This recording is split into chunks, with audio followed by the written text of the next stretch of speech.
Vamos a continuar con nuestro estudio de Mateo capítulo 12.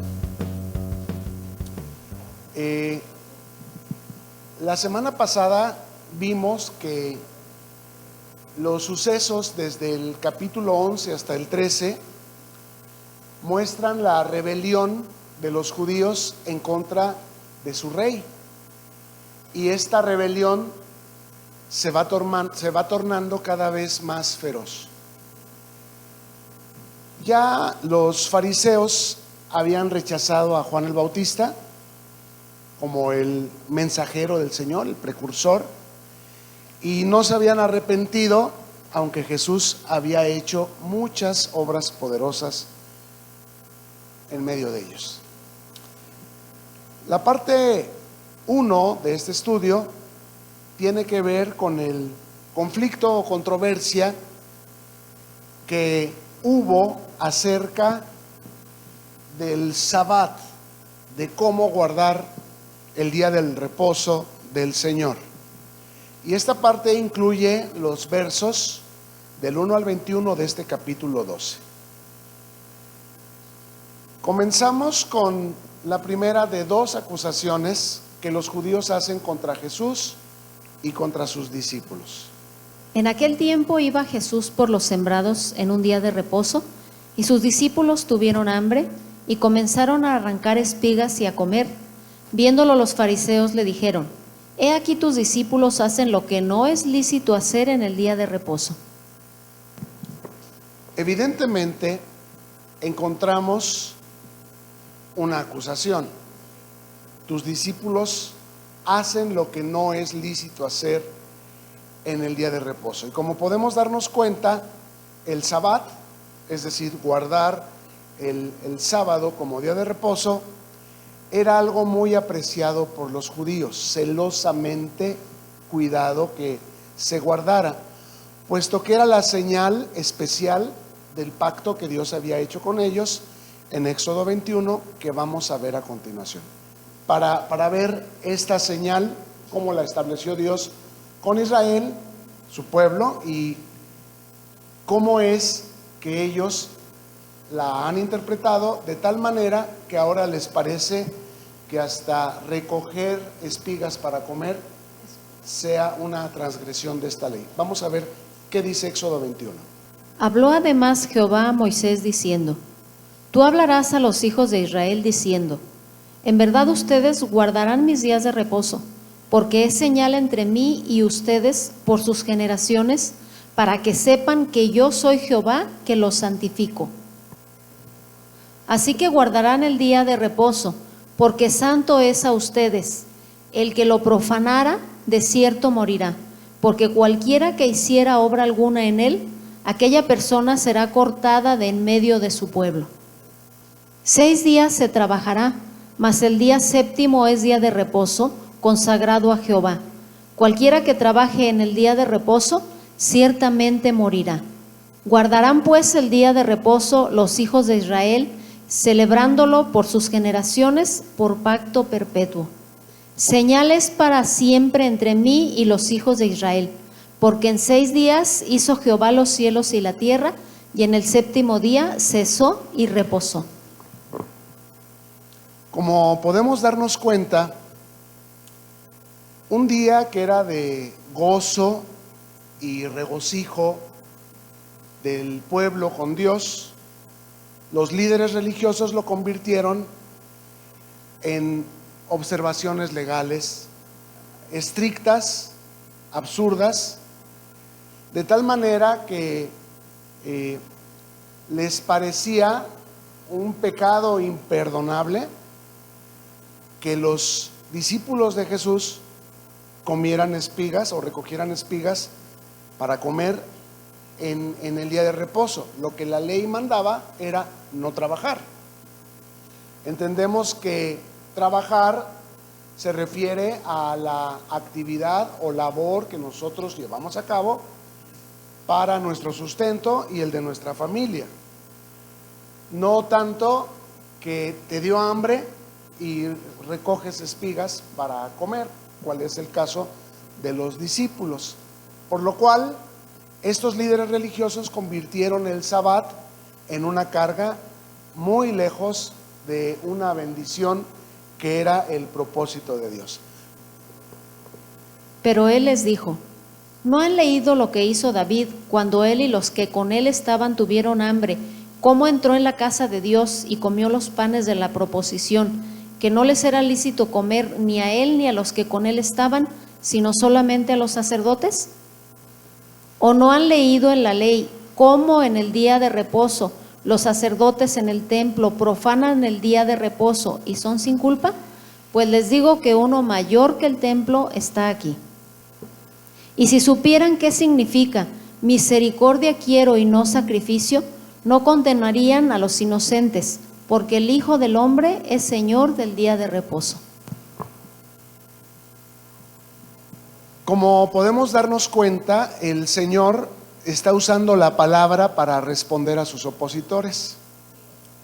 Les refirió que en cierta ocasión David tuvo hambre igual en el día de reposo y comió no solamente espigas que haya recogido del campo, sino comió los panes sagrados de la proposición del tabernáculo. ¿Y qué le pasó? ¿Se lo tragó la tierra? ¿Lo partió un rayo? ¿Dios lo castigó por ello? No. ¿Por qué? Porque no está trabajando, tiene hambre y no hay a dónde ir, y el único alimento que hay disponible es los panes de la proposición. En ese tiempo, cuando David comió de estos panes que eran sagrados, David era un rey rechazado por Saúl, justo como Jesús lo era en este momento por los judíos, por los fariseos, por los saduceos y por los líderes judíos. Pero todavía no había sido coronado, ni David ni Jesús había resucitado. Además, Cristo también hizo referencia a la ley que permitía al sacerdote, a los sacerdotes, trabajar en el día de reposo y ofrecer sacrificios. Y al final cita de los profetas a Oseas para mostrar que Dios está más interesado en el corazón que en las observaciones vacías y externas, la religiosidad. Con todo esto, lo que quiero demostrarles es que Jesús los avasalló con palabra. Ellos justificaban su celo porque se guardara a su forma el día de reposo, cuando claramente la Escritura en varios puntos señalaba que no era como ellos lo estaban aplicando, sino que el día de reposo era un día de gozo y no una carga solemne, una carga de juicio en contra de unos contra otros.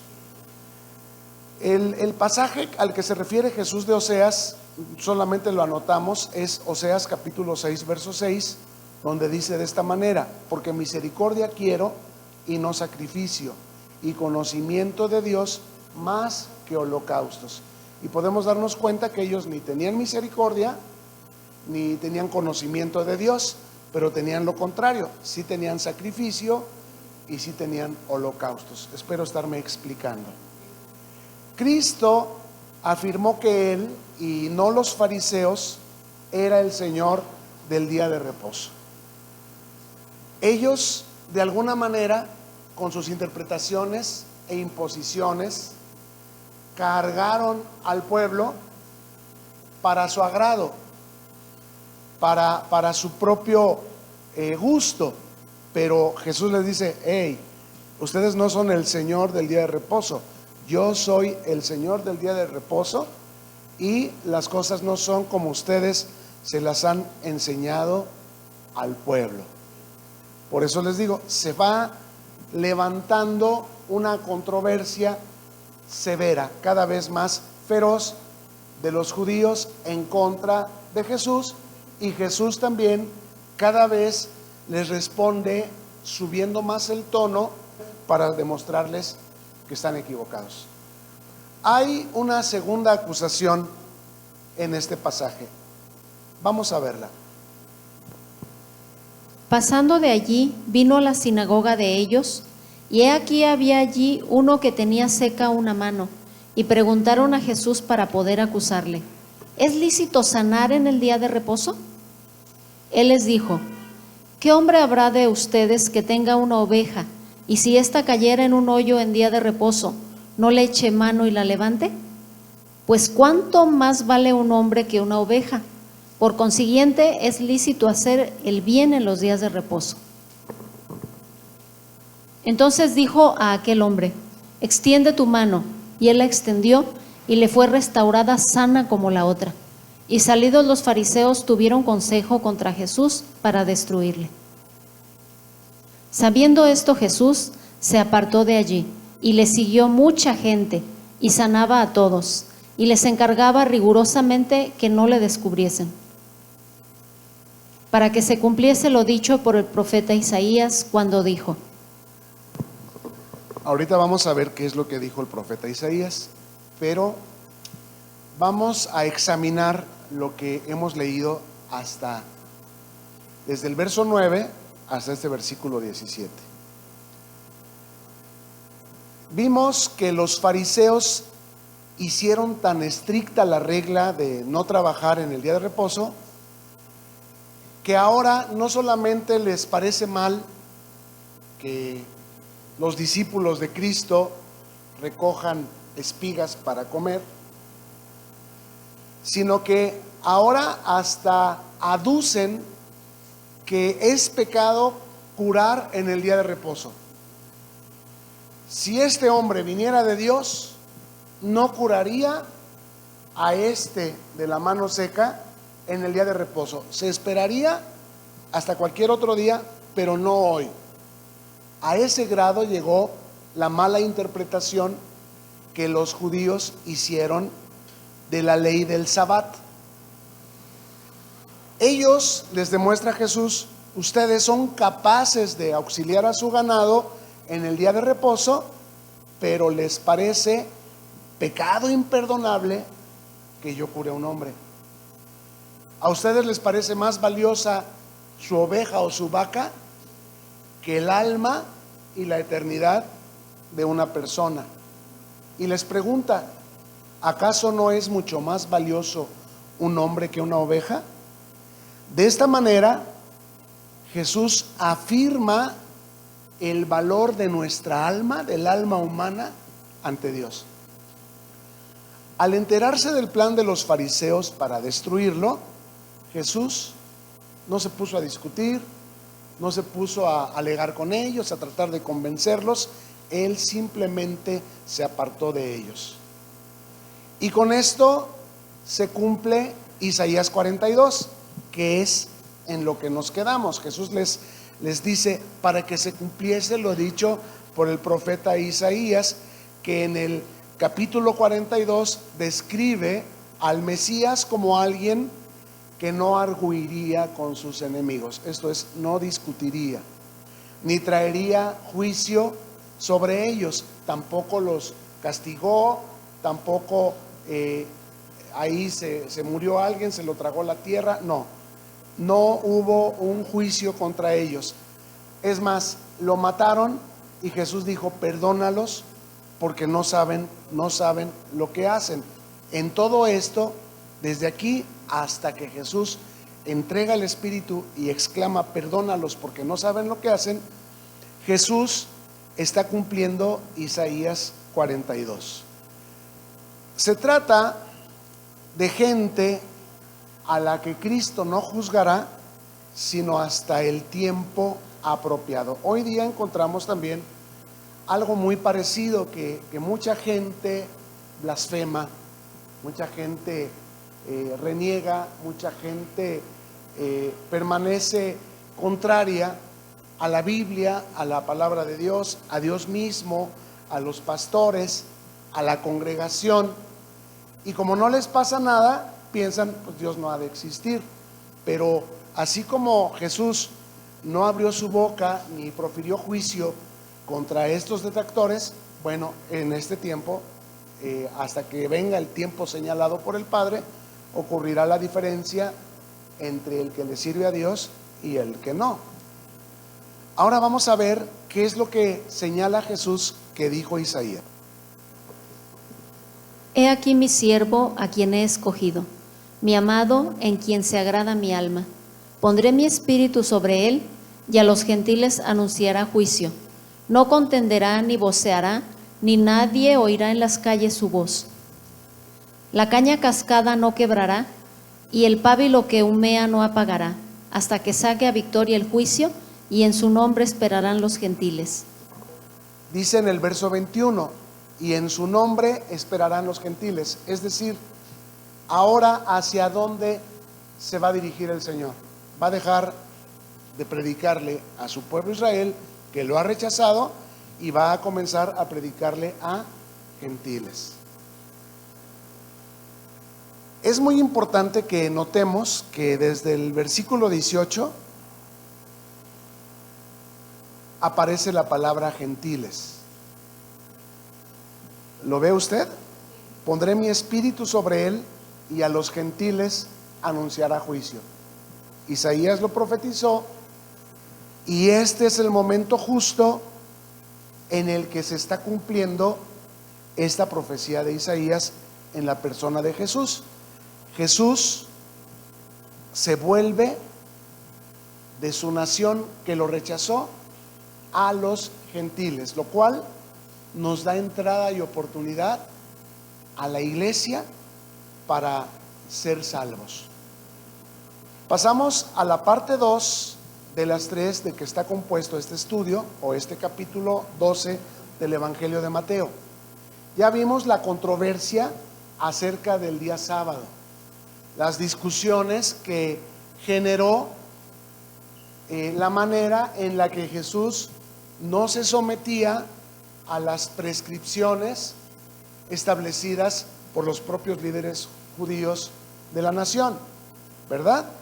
Y como él explica, es que ustedes lo han interpretado mal, y ya vimos en qué terminó el asunto. Ahora hay otra controversia, la controversia acerca de Satanás. Esta parte abarca desde el verso 22 hasta el 37 de este capítulo 12 de Mateo. Entonces fue traído a él un endemoniado, ciego y mudo, y le sanó, de tal manera que el ciego y mudo veía y hablaba, y toda la gente estaba atónita y decía: ¿será este aquel hijo de David? Mas los fariseos al oírlo decían: este no echa fuera los demonios, sino por Beelzebú, príncipe de los demonios. Sabiendo Jesús los pensamientos de ellos, les dijo: todo reino dividido contra sí mismo es asolado, y toda ciudad o casa dividida contra sí misma no permanecerá. Y si Satanás echa fuera a Satanás, contra sí mismo está dividido. ¿Cómo pues permanecerá su reino? Y si yo echo fuera los demonios por Beelzebú, ¿por quién los echan sus hijos? Por tanto, ellos serán sus jueces. Como ven, la cosa se puso áspera. Ellos aseguraban que Jesús obraba por mano de Satanás, y Jesús les dice: ¿y sus hijos por quién echan fuera los demonios? Por tanto, dice, ellos serán sus jueces. ¿A qué se refiere Jesús con esta expresión que nuestros hijos serán nuestros jueces? Bueno, las decisiones que nosotros tomamos afectan todo lo que está bajo nuestra cobertura.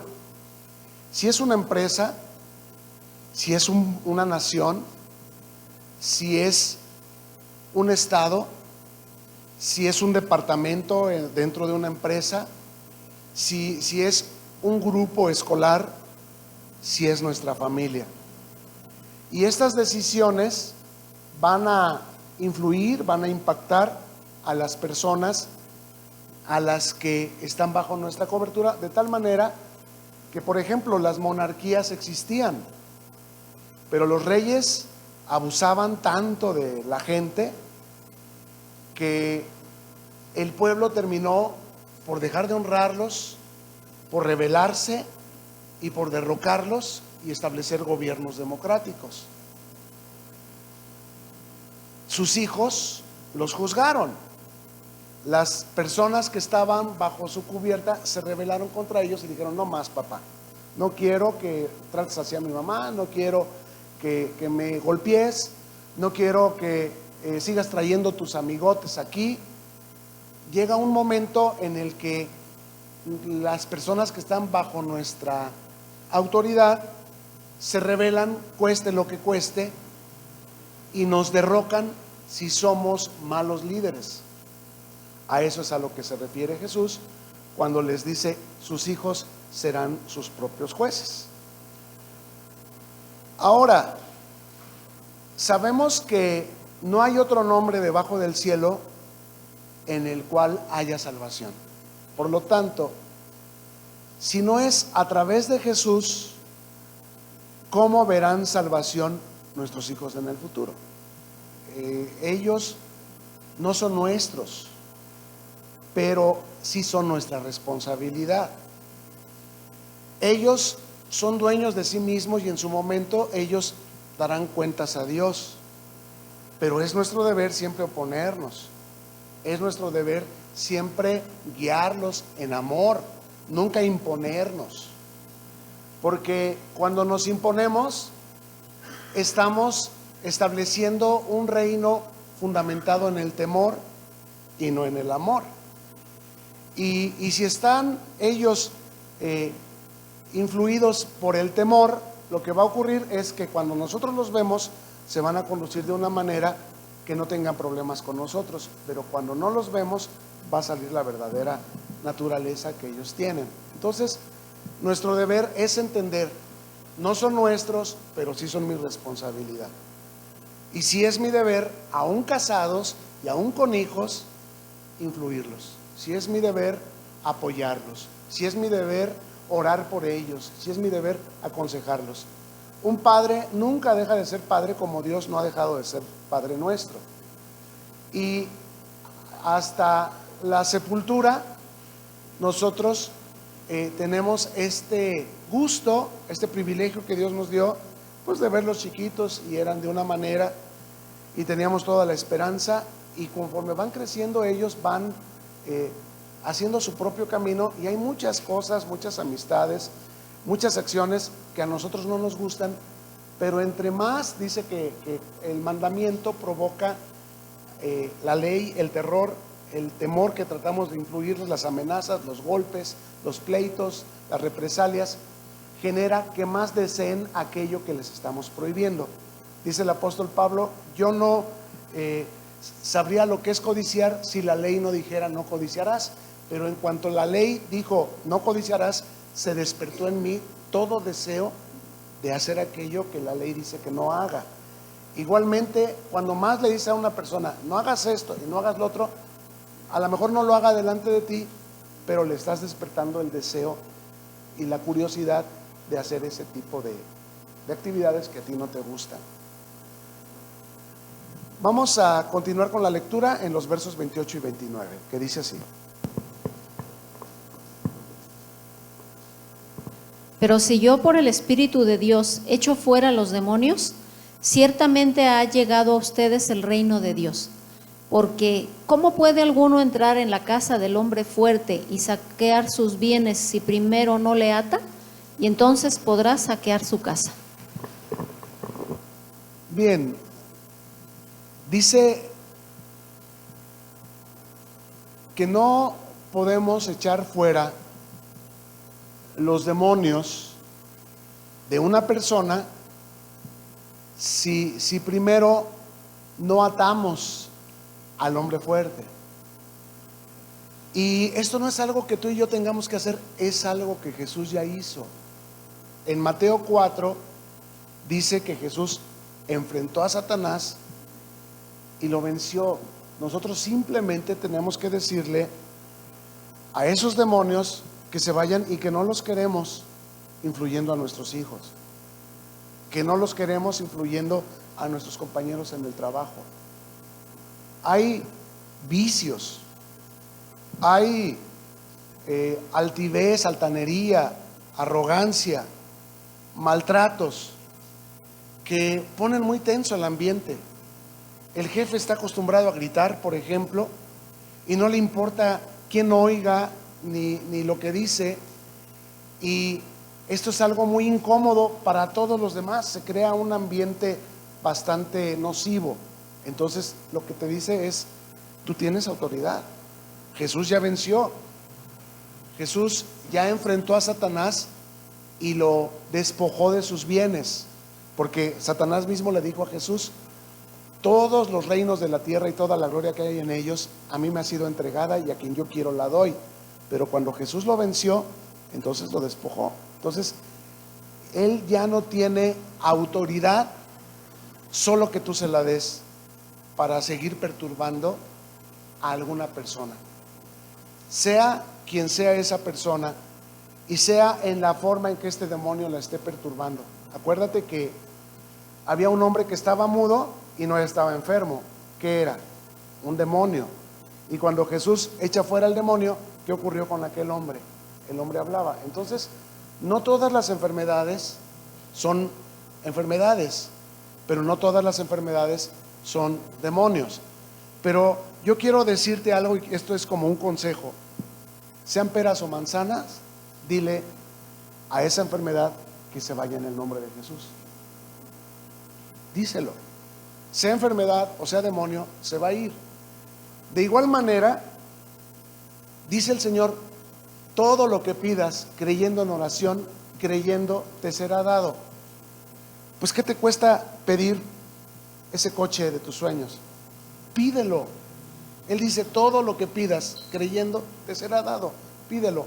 Yo prefiero pedir y que no me lo dé, a no pedir y llegar al cielo y que Dios me diga: mira, acá tengo guardadas todas estas cosas que eran tuyas. Y por incrédulo, por mezquino en mi oración, por dar solamente un golpe en el piso y no dos o no tres, solamente obtuve el beneficio de un golpe y no el de dos o tres. Prefiero ser de los violentos que arrebatan el reino de los cielos. Continuamos con la lectura desde el verso 30 hasta el 33. El que no es conmigo, contra mí es, y el que conmigo no recoge, desparrama. Por tanto les digo, todo pecado y blasfemia será perdonado a los hombres, mas la blasfemia contra el Espíritu no les será perdonada. A cualquiera que dijera alguna palabra contra el Hijo del Hombre, le será perdonado, pero el que hable contra el Espíritu Santo no le será perdonado, ni en este siglo ni en el venidero. O hagan el árbol bueno y su fruto bueno, o hagan el árbol malo y su fruto malo, porque por el fruto se conoce el árbol. Vamos a hablar del pecado imperdonable, lo que conocemos como la blasfemia contra el Espíritu Santo. Los fariseos, como la gente mundana de hoy, siempre buscaban qué criticar. En lugar de regocijarse por la curación del hombre, acusaron a Cristo que lo hacía por medio de Satanás. Y Cristo les argumenta que lo que ellos están diciendo no tiene lógica, porque significaría que Satanás está luchando contra sí mismo. Satanás está sacando a Satanás. Aún los judíos incrédulos, como los hijos de un tal Esceva, del que se menciona en el libro de los Hechos, echaban fuera a los demonios. Les decían: en el nombre de Jesús, el que predica Pablo, sal fuera, demonio. Y en esa ocasión el demonio les dijo: pues conozco a Jesús y sé quién es Pablo, pero ¿quién eres tú? Y le pusieron una golpiza tremenda a esos exorcistas. Entonces, hasta ellos, los judíos incrédulos, en Jesús me refiero, podían echar fuera demonios. Entonces, ¿por quién estaban echando fuera a los demonios? Por Satanás. Si no creían en Jesús, entonces, ¿cómo es que echaban fuera demonios? ¿En qué nombre? Esto llevó al terrible argumento respecto al pecado imperdonable. Necesitamos tener en cuenta 3 elementos para poder distinguir cuando una persona ha cometido el pecado imperdonable. Características del pecado imperdonable. Número 1, aunque la gente diga y se burle, hoy de seguro saliste embarazada por el Espíritu Santo, eso no es blasfemia.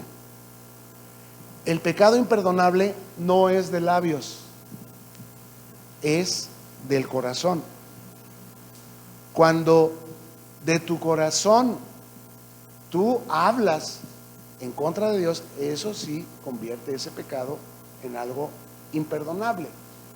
Pero cuando son solo palabras vanas o clichés, así como eso que te digo de por el Espíritu Santo echas fuera a los demonios, o sí, Jesucito, Chuchín, esas son blasfemias, pero no es pecado imperdonable. Vamos a ver versos 34 y 35 para entender mejor lo que acabamos de decir. Generación de víboras, ¿cómo pueden hablar lo bueno siendo malos? Porque de la abundancia del corazón habla la boca. El hombre bueno del buen tesoro del corazón saca buenas cosas, y el hombre malo del mal tesoro saca malas cosas. Aquí Jesús retoma las palabras de Juan el Bautista cuando les dijo: generación de víboras, hagan pues frutos dignos de arrepentimiento. ¿Y por qué se les llama de esa manera? Tanto Juan como Jesús así los llamaron, porque su corazón era de diablo. Acuérdense que entre los 12 discípulos que Jesús tenía, Jesús dijo: uno de los 12 me va a entregar porque es diablo. ¿A qué se refiere el Señor? ¿Que era Satanás encarnado?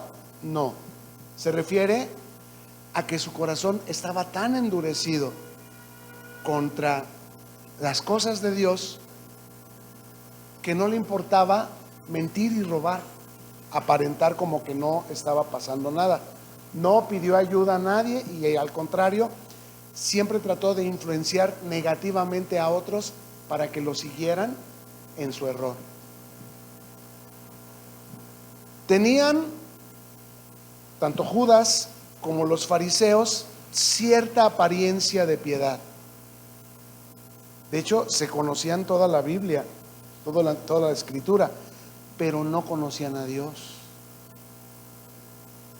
Es decir, ¿por qué se les llama hijos de su padre el diablo? Porque lo mismo que hizo Satanás, que trató de imitar y hacerse pasar por Dios, es lo que están haciendo ellos, tratando de aparentar que son cuando no son. Vamos a continuar leyendo hasta el versículo 37. Mas yo les digo que de toda palabra ociosa que hablen los hombres, de ella darán cuenta en el día del juicio, porque por tus palabras serás justificado y por tus palabras serás condenado. ¿Qué son las palabras?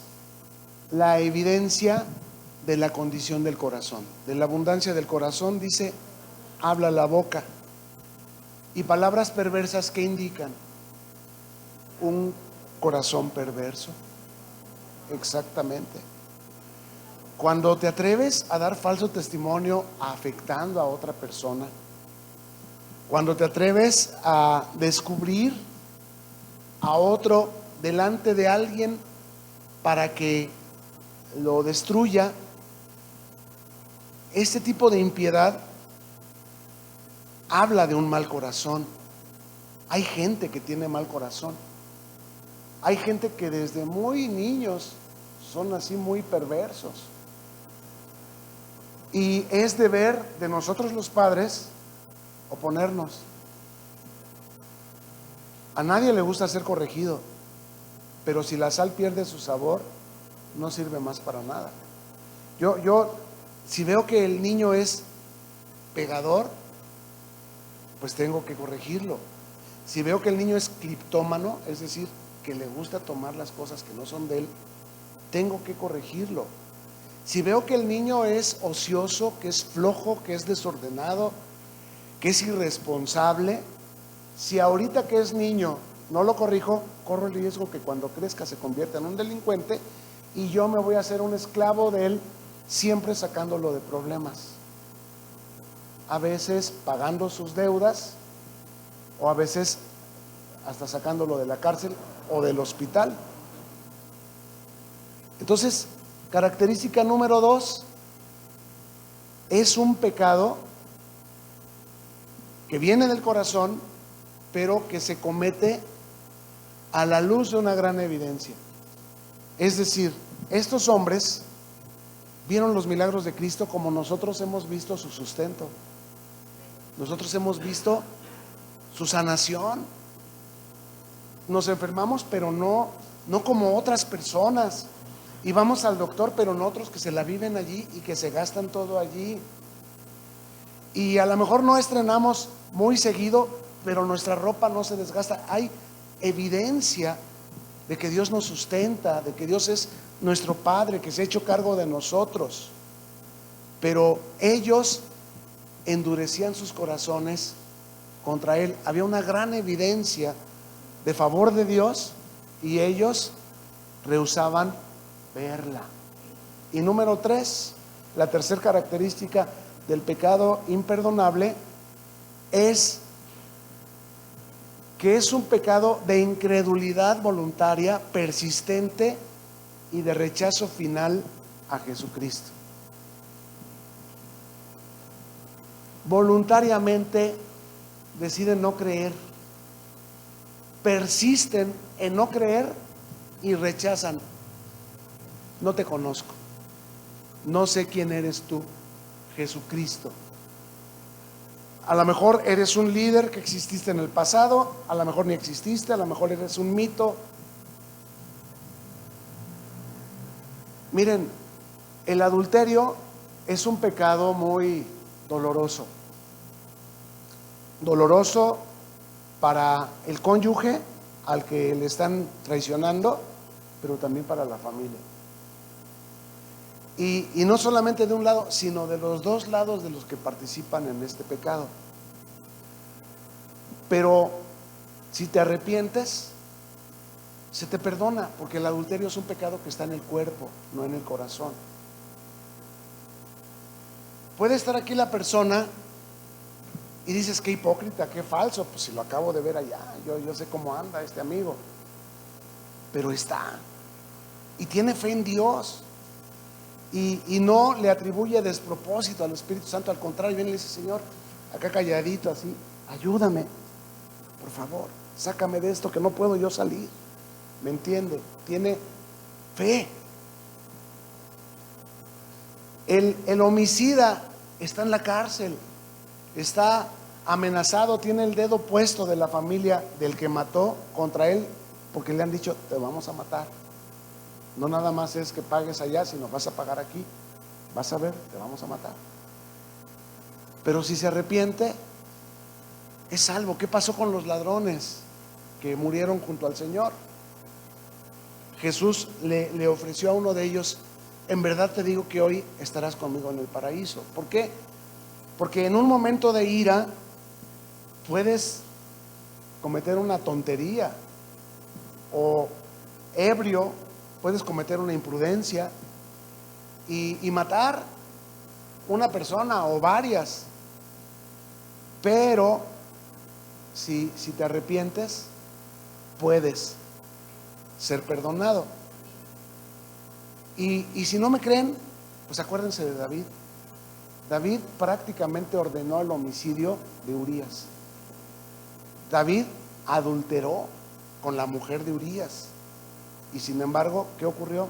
Se arrepintió. ¿Lo volvió a hacer? No, eso es arrepentimiento. Arrepentimiento no es un gran pesar por lo que hice y no lo hubiera hecho. No, arrepentimiento es no volverlo a hacer. Cuando la mujer fue sorprendida en adulterio, ¿qué es lo que le pidió el Señor para que el perdón y la salvación que Él le otorgó, la liberación que Él le otorgó fuera eficaz. Vete y no peques más. ¿Qué es entonces el arrepentimiento? Arrepentimiento es no volver a hacer las cosas que estábamos haciendo mal. Pero cuando una persona persiste en rechazar a Cristo y llega al lugar donde su corazón está tan encallecido que no se preocupa por su destino eterno, es demasiado tarde.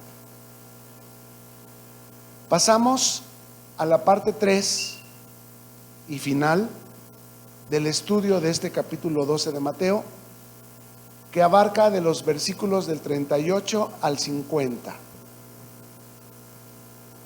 Entonces respondieron algunos de los escribas y de los fariseos diciendo: Maestro, deseamos ver de ti señal. Él respondió y les dijo: La generación mala y adúltera demanda señal, pero señal no les será dada, sino la señal del profeta Jonás.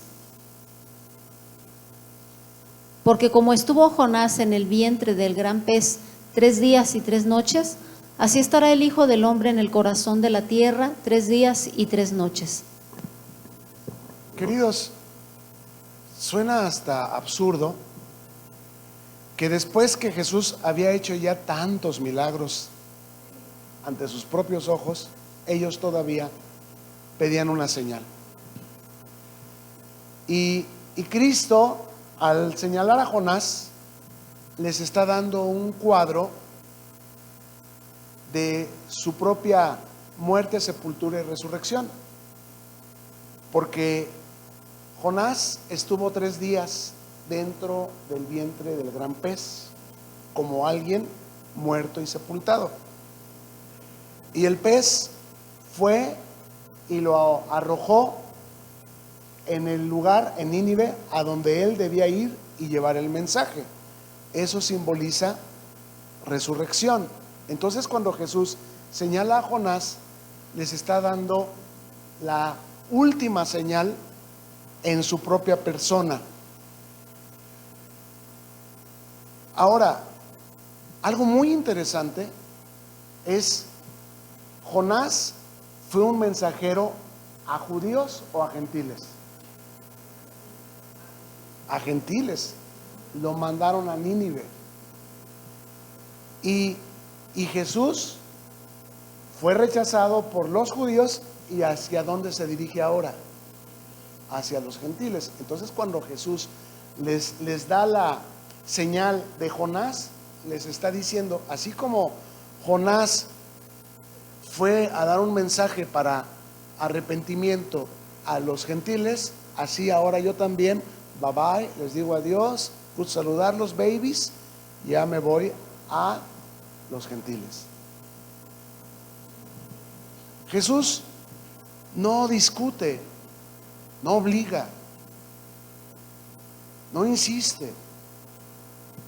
Te da una palabra de amor, un consejo válido, el mejor camino para tu vida, pero te deja a ti la decisión. No es que Él quiera privarte de algo bueno. Él quiere librarte de muchos dolores y de muchos tropiezos. Él nos da su palabra como lumbrera de nuestros pies. Yo a veces quisiera saber qué hacer. Tengo un problema que no puedo resolver y oro y quisiera que el Señor me pusiera así el sendero iluminado. Haz así, luego haces así, y luego ese paso y luego aquel. 4 pasos y vas a llegar a tu destino. Pero no es así físicamente, pero sí espiritualmente. El problema es que no, muchas veces con esto del café instantáneo y los autos de alta velocidad, hemos perdido la paciencia. Nos hemos vuelto gente muy impaciente, que queremos las cosas, no queremos hacer fila en el banco. Y para nosotros es una bendición ahora que a través del celular puedes hacer tus transferencias. Es una bendición. Digo, ya no tienes que traer cargando la Biblia, ya nomás sacas tu celular y ahí tienes tu Biblia abierta y ahí vas repasando lo que el pastor va enseñando. En algún tiempo yo me incomodaba por esta situación porque decía, traigan su Biblia, pero pues tienen que andar en camión, se mojan, se paran, se les olvida. Muchas veces las he encontrado aquí en los asientos olvidadas porque agarran al niño con una mano y agarran la bolsa con otra y se tienen que ir rápido, entonces no es fácil. Antes había que hacer este sacrificio, pero si tenemos este beneficio de la tecnología, pues hay que aceptarlo, pero hay que aprovecharlo, hay que estudiar la palabra de Dios, porque en ella tenemos el fundamento de nuestra fe. Sin la palabra, nuestra fe es buenos deseos, pero llenos de ambigüedad. Sin la sustancia de la palabra no hay certeza, pero la certeza nos da claridad, la que te estoy diciendo, de los pasos que tenemos que dar. No desesperarte, no impacientarte, no engancharte. Vamos a continuar con la lectura en los versos 41 y 42. Los hombres de Nínive se levantarán en el juicio con esta generación y la condenarán, porque ellos se arrepintieron a la predicación de Jonás, y he aquí más que Jonás en este lugar. La reina del sur se levantará en el juicio con esta generación y la condenará, porque ella vino de los fines de la tierra para oír la sabiduría de Salomón, y he aquí más que Salomón en este lugar. Jesús menciona que Él es mayor que Jonás, en el sentido que obviamente su ministerio es más grande que el que fue el ministerio de Jonás, porque Jonás además desobedeció a Dios, y fue en una desobediencia que ocurrió lo del pez. Pero Jesús lo está haciendo todo perfectamente en obediencia a Dios. Vamos a concluir. Cuando el espíritu inmundo sale del hombre, anda por lugares secos buscando reposo y no lo halla. Entonces dice: volveré a mi casa de donde salí, y cuando llega la halla desocupada, barrida y adornada. Entonces va y toma consigo otros 7 espíritus peores que él, y entrados moran allí, y el postrer estado de aquel hombre viene a ser peor que el primero. Así también acontecerá a esta mala generación. Ahora Jesús está hablando de la religiosidad. Es decir, una apariencia, porque ahora soy cristiano, pero con pecados ocultos, que digo, pues nadie se dio cuenta, y a darle vuelo a la hilacha. Sabemos por la historia que los judíos regresaron de su cautiverio en Babilonia, habiendo purgado durante 70 años como esclavos en Babilonia su pecado de idolatría, y regresaron encontrando la casa que había sido barrida, pero todavía estaba vacía. Tenían religión y moralidad externa, pero sus corazones estaban vacíos y su religión era vana. Por consiguiente, Satanás pudo volver a entrar en la casa con otros pecados, y el estado posterior de la nación fue peor que el primero. Ya habían pagado 70 años de cautividad, y el estado posterior de la nación, al regresar, tenían apariencia, tenían religión, pero vino a ser peor, tanto que Dios guardó silencio durante 400 años, hasta que volvió a aparecer Juan el Bautista, hasta que aparece Juan el Bautista anunciando a Jesús. Por consiguiente, Satanás entonces pudo hacer que el pecado de la nación fuera peor que el primero por el que fueron juzgados y llevados cautivos a Babilonia. En el Antiguo Testamento los judíos adoraron ídolos, pero en los evangelios mataron a su propio Mesías. Por eso les digo, vino a ser todavía mucho peor el pecado de la nación a causa de los demonios que se infiltraron entre ellos. Lo mismo ocurre en la actualidad. Es muy fácil reformarnos, unirnos a una iglesia y comenzar a vivir respetablemente, pero sin que Cristo more en el corazón. Se trata de una justicia falsa que durará poco tiempo. ¿Cuánto? Hasta que el niño tire el florero. Ahí sale el diablo que está en ti. Hasta que llegues al banco y se te haya olvidado el recibo. Ahí sale el diablo que está en uno. ¿Sí me explico?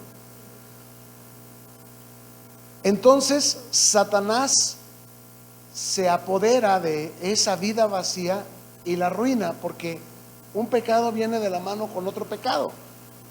No sé si se han dado cuenta que cuando uno se enoja y empieza a maldecir, a ofender, se enoja más, se incita más, pero además el otro también se ofende más y la cosa se pone peor.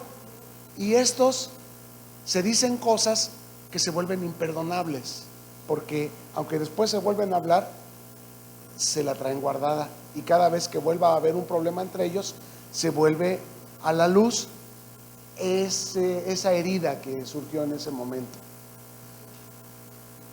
Y el diablo feliz, sentado en la sala de esa casa, viendo cómo se pelean y cómo se destruyen los unos a los otros.